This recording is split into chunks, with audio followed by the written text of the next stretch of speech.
Ikitokea mimba imeharibika, unatakiwa ukae muda gani kabla ya kushika ujauzito tena?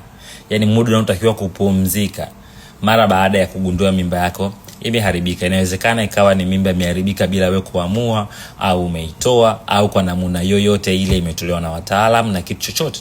Lakini unatakiwa kufanya nini? Kwanza, kabla sijakupa majibu, ningetamani hujue kwa nini kuna muda unatakiwa kusubiri.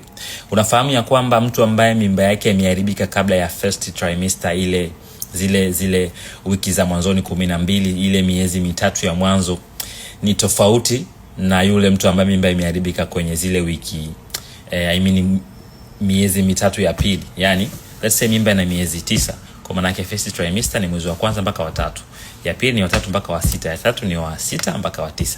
Kwa mtu ambaye mimba yake imeharibika kwenye mwezi wa kwanza mpaka wa 3 ni tofauti na mtu ambaye mimba yake imeharibika kwenye mwezi wa 3 mpaka wa 6. Vile vile ni tofauti na mtu ambaye mimba yake imeharibika kwenye mwezi wa 9 mpaka mwezi wa 6 mpaka mwezi wa 9. Kwa hiyo hawa watu wote wanatofautiana huu muda kwa sababu ya mabadiliko ambayo yanakuwa yameshatokea kwenye mwili. Tulikubaliana kwamba mimba ni mabadiliko ambayo mtu anakuwa anayapitia kulingana na kilichopo, ili yule kiumbe adapt na mwili wake uadapt. Kwa hiyo hawa wote wana muda wao tofauti wa kusubiri. Sababu zipo nyingi, lakini kubwa ni kuruhusu mabadiliko yakamilike. Kama mimba ilitoka, maana yake mwili inabidi urudi kwenye hali yake ya kawaida, ni mwili. Lakini pili, saikolojia. Kumbuka huyo mtu inawezekana labda alitafuta ujauzito kwa muda mrefu, lakini kwa muda ule akaja kaupata, then ukatoka, maana yake lazima atakuwa confused na ni ngumu kukopa haraka.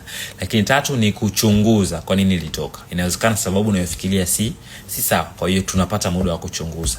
Na 4 ni kuepusha hatari ya mimba nyingine kutoka. Kama mimba ilitoka, let's say una ile cervical incompetence, maana yake inawezekana ikasababisha tena ile shingo ya kizazi kuwa loose, then mimba ikachoropoka tena. Sababu ziko nyingi, lakini lengo langu tujue kwa nini tunatakiwa kusubiri.